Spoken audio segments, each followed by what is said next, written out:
It's very interesting for me to be here at a seminar discussing people's participation and especially the proposed landfill at Kuthambakkam, because I went to the Supreme Court to make all the state governments give proper waste processing and disposal land to their cities and towns. So the intention of the Tamil Nadu government is good, and we had hoped that the guidelines in the municipal solid waste rules to keep them away from habitations, wetlands, national parks, heritage places would be sufficient. So it is especially painful for me to find that the 65 acres selected at Kuthambakkam, Perambo for Ambattur and 4 small towns is really dangerous and totally unsuitable. I have visited 142 cities in India till now for solid waste management, because I believe one should never talk without studying the ground reality. So that's why I came yesterday at the invitation of the Kuthambakkam people to actually visit their site. I was shocked to find that hardly any of the officials have actually gone there who should be doing the environment assessment and so on.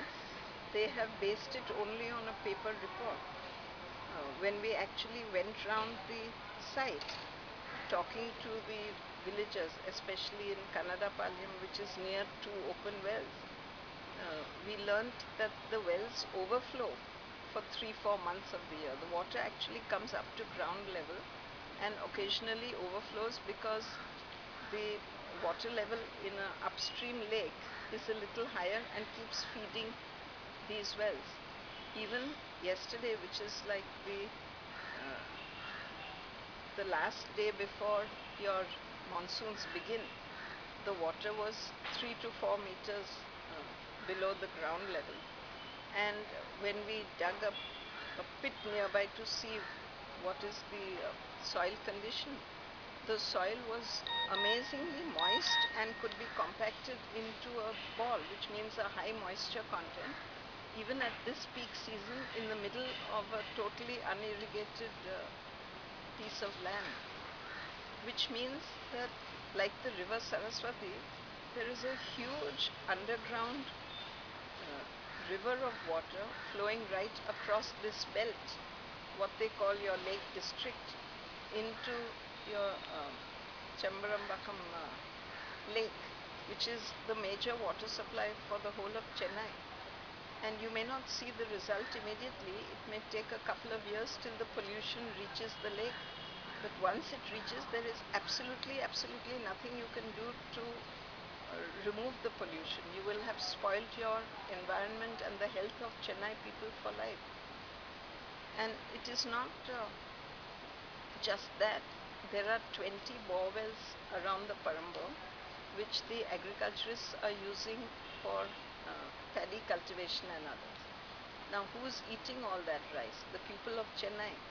And if the rice is going to be grown on water from polluted bore wells because of this, then they're going to have polluted food for themselves and their children. So it's a double risk.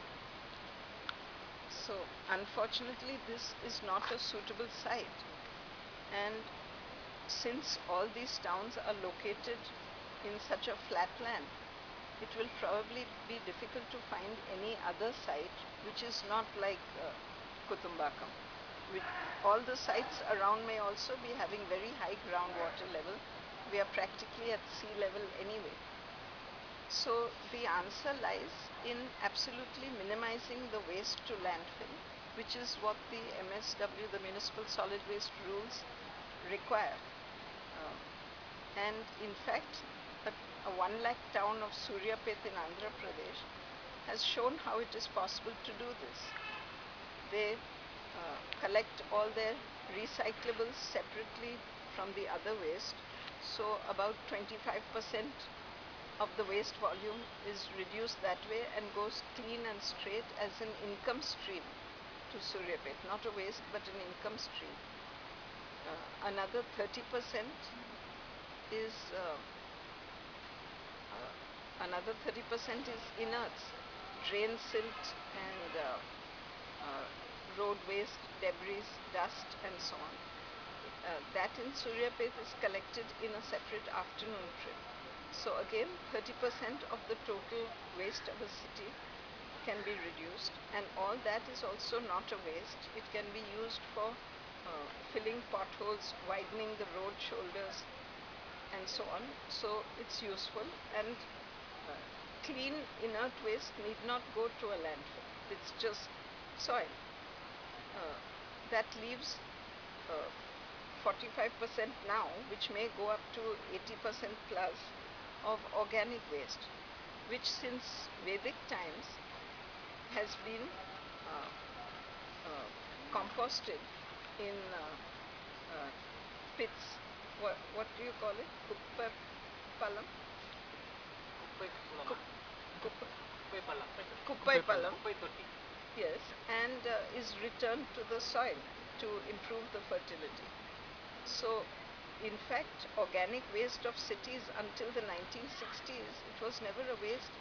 It was always a valued item and desired and collected by farmers for cultivation.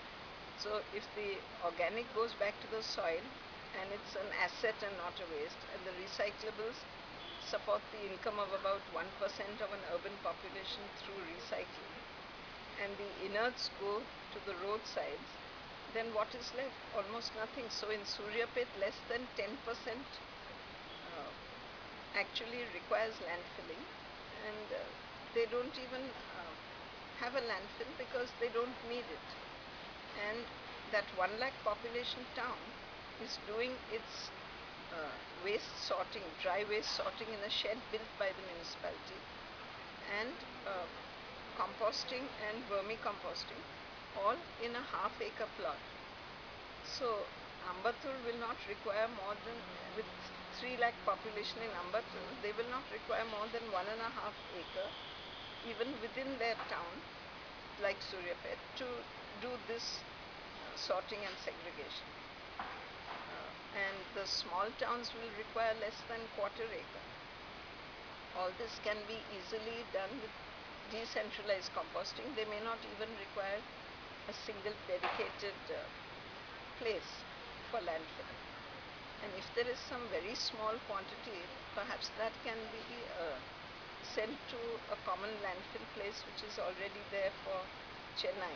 It doesn't need a separate one for this, for less than 10% of the total waste.